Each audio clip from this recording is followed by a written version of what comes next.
Não temas diante deles, porque eu sou contigo para te livrar de todos os problemas. Muito bom dia. Com essas palavras da palavra do Senhor, nós começamos mais um dia, tendo a certeza que temos um soberano ao nosso lado, que conduz a nossa vida, que nos livra das dificuldades, lutas e problemas que podemos enfrentar no decorrer do dia. Queremos a cada dia amarmos mais ao Senhor, servir a sua palavra, a sua vontade e viver os seus ensinamentos. Deixo com você nessa manhã uma parte da palavra do Senhor do livro de Salmo, capítulo 119, versículo 94, onde a Bíblia diz o seguinte: Nunca me esquecerei dos teus preceitos, visto que por eles me tens dado vida. Salmo 119, versículo 94. Os preceitos do Senhor são um muro de proteção para todos nós. Os preceitos do Senhor nos dão vida, nos dão segurança. A cada dia que vivemos uma vida de obediência a Deus, nós recebemos a graça do Senhor sobre cada um de nós. Queremos a cada dia amá-lo mais, servi-lo e viver uma vida de fidelidade. A cada dia nesse canal nós estudamos um capítulo da palavra do Senhor e nessa manhã convido você a ter nas mãos a palavra de Deus no livro de Esther, capítulo 5, o versículo 1 e o versículo 2. Ao terceiro dia, Esther se aprontou com seus trajes reais e se pôs no pátio interior da sua casa do rei, defronte da residência do rei. O rei estava assentado no seu trono real, fronteiro à porta da residência. Quando o rei viu a rainha Esther parada no pátio, alcançou ela favor perante ele e estendeu o rei para Esther o cetro de ouro que tinha na mão. Esther se chegou e tocou a ponta do cetro. Chegou o momento em que agora Esther deveria colocar em prática a sua fé. Por um período de 3 dias, eles estavam jejuando e orando por esse propósito.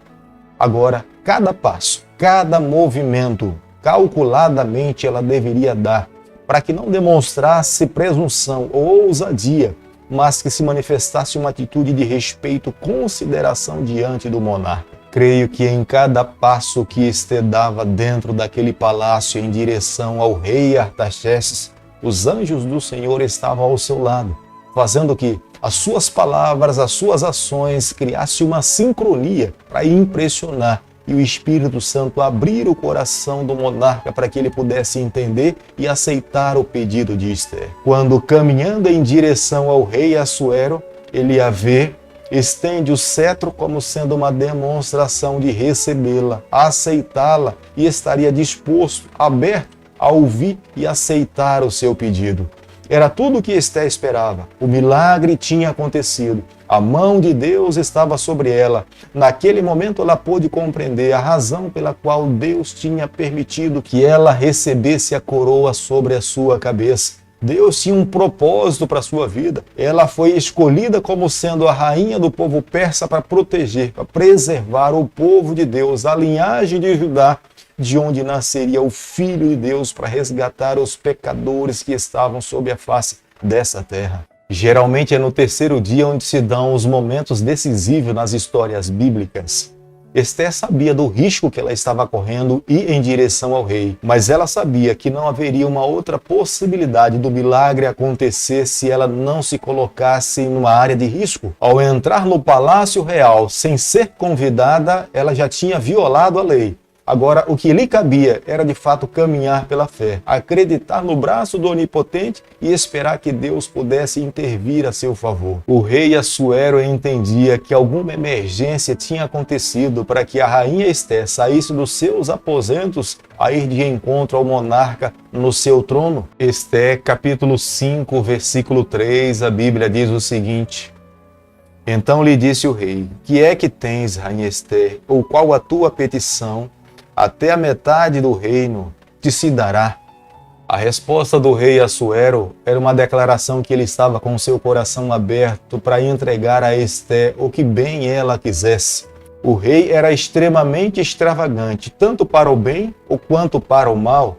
Ele estava diante da sua esposa, ele reconhecia o valor da rainha Esther, ele estava apaixonado, ele a amava profundamente, ele jamais poderia permitir que alguma coisa pudesse afetar ou atingir a sua esposa. O que mais ele desejava era vê-la feliz, alegre, radiante. para que ele pudesse estar ao seu lado. Esther, como sendo uma mulher extremamente madura, cristã, segura da mão de Deus ao seu lado, ela tem convicções de que aquele homem que era volúvel, ela queria ter certeza que ele poderia estar ao seu lado nos momentos mais difíceis. Ela, naquele momento, ela poderia ter feito o pedido crucial para libertar o seu povo, para revogar o decreto, mas ela queria ter a certeza que o rei Assuero, estando ao seu lado, todos os outros pedidos seriam possíveis. O rei Assuero sabia perfeitamente que o pedido de Esther para que ele pudesse estar num banquete junto com Amã não tinha acontecido por acaso. Ele sabia que Esther não tinha arriscado a sua vida sem uma razão. O caminhar de Esther em direção ao monarca, ele sabia perfeitamente que no fundo do coração de Esther havia uma razão muito especial. E isso lhe deixava curioso, e foi a razão pela qual ele aceitou o convite de Esther. O rei assegura a Esther mais uma vez que até a metade do seu reino, se fosse necessário, se era isso que ela queria, ele estaria disposto a colocar nas mãos dela. Esther sabiamente, cada passo, cada palavra, cada ação, cuidadosamente ela tinha planejado. Ela sabia que tudo aquilo que apressadamente era tomado ou pedido poderia rapidamente também ser revogado. É a razão pela qual ela se demora para apresentar o seu pedido, mas convida o rei e o primeiro-ministro para que num banquete, e nesse banquete, ela revelaria o que estava dentro do seu coração. As estratégias de Esther em adiar para mais um dia não apenas lhe demonstra como sendo uma mulher madura, uma mulher sábia, uma mulher consciente do que ela queria fazer, mas demonstra também uma mulher que era dependente da mão do Senhor. Quanto mais tempo ganhasse, ela sabia e criava uma expectativa no coração do rei, e era um tempo para que Deus pudesse trabalhar na sua vida e no coração do rei Assuero. Esther sabia perfeitamente que o seu pedido era extremamente ambicioso. Ela estaria pedindo para o rei Assuero revogar um decreto irrevogável. Ela estaria pedindo para ele desistir de uma soma enorme de dinheiro. E além do mais, ela iria pedir para ele desistir do homem que estava ao seu lado, chamado Amã, que era o seu primeiro-ministro, considerado como sendo um assassino. E além do mais, ela teria que admitir que ela tinha omitido por um período de 5 anos de onde ela tinha vindo, qual era a sua linhagem. Esther capítulo 5, versículo 9, a Bíblia diz o seguinte: Então saiu Amã naquele dia alegre de bom ânimo, quando viu, porém, Mordecai à porta do rei, e que não se levantara nem se movera diante dele. Então se encheu de furor contra Mordecai. Amã estava extremamente tomado pelo ódio e pela amargura. Embora estivesse saído de casa alegre porque estaria participando de um banquete, mas no meio do caminho ele encontrou o homem que lhe trazia amargura para toda a sua vida, que era Mordecai. Embora existissem inúmeras pessoas dentro do reino, uma única pessoa lhe trazia e lhe fazia tanto mal que este ódio e orgulho iria destruir a sua vida por completo. Por mais que toda uma nação se curvasse diante dele, uma única pessoa era o suficiente para lhe destruir e para lhe matar. Amã estava extremamente inflamado, ferido, magoado pelo fato de Mardoqueu não se curvar diante dele. Mas pelo convite da rainha Esther, era a única fagulha do seu coração que lhe motivava a caminhar, seguir à frente, para que pudesse se assentar à mesa e banquetear-se ao lado de Assuero e da rainha Esther. Querido amigo, o ódio e a amargura são como ervas daninhas. Eles enraizam dentro do nosso coração. Se nós não tomarmos cuidado, ele toma todo o nosso coração. A nossa vida acaba se tornando amargurada, inflamada e triste sem razão de viver. Era como a mãe estava vivendo. Embora ele estivesse sido convidado a se assentar na mesa do rei, ao lado da rainha, isso não lhe dava prazer. Uma única pessoa que não se curvava diante dele era a razão para lhe trazer tamanha tristeza, dor e decepção. Nada mais nessa vida lhe fazia sentido. Se uma única pessoa não se curvasse, a sua vida estava destruída por completo. Há quantas pessoas que vivem nessa terra dessa forma, são tomadas pelo ódio, são tomadas pela amargura. Uma pequena coisa acaba inflamando toda uma vida. Há tantas outras coisas para direcionar a nossa visão. Olhar a natureza, quantas outras pessoas nos amam, sorriem para nós, se dizem nos amar, mas os nossos olhos muitas vezes ficam presos em coisas pequenas que destroem a nossa vida e nos tira a felicidade. Se o simples fato de mencionar o nome de alguém ou ver alguém na rua lhe tira a alegria, lhe deixa infeliz, você precisa admitir que o ódio, a amargura tem tomado conta do seu coração.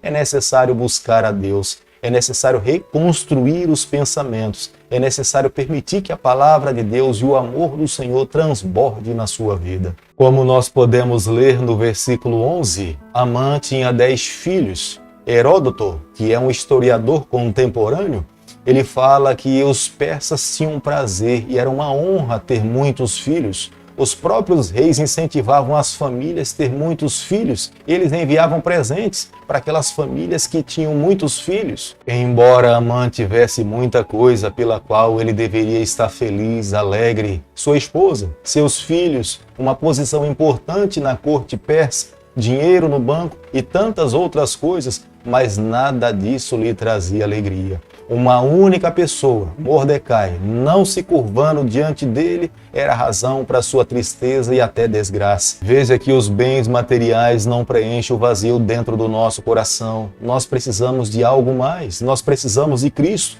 Aqueles que bebem da água da vida jamais irão sentir sede. Aqueles que se alimentam do Senhor, a sua fome, as suas necessidades materiais serão saciadas. Aqueles que de fato se colocam nas mãos do Senhor serão preenchidos pelo poder do Eterno.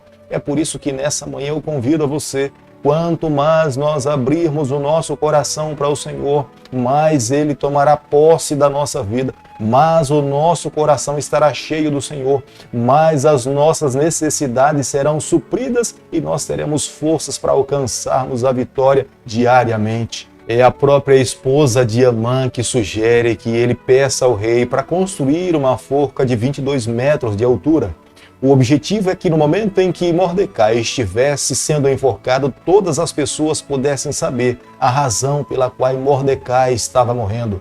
Quem não se curvasse diante de Amã correria o risco de passar pela mesma situação. Mas triste é o final dessa história, porque a mesma forca que Amã pede para que possa ser construída, seria nessa mesma forca que Amã perderia sua vida. Querido amigo, nessa manhã, ao concluirmos o estudo do capítulo 5 do livro de Esther, eu e você, nós precisamos guardar no nosso coração a seguinte verdade: somente Cristo pode satisfazer todas as nossas necessidades espirituais. Quando nós permitimos que Cristo assente o trono do nosso coração, Ele pode suprir todo o vazio da nossa alma. Enquanto nós estivermos substituindo a pessoa de Cristo por dinheiro, por riqueza, por coisas, por carros ou casas ou outras coisas, sempre haverá um vazio dentro do nosso coração.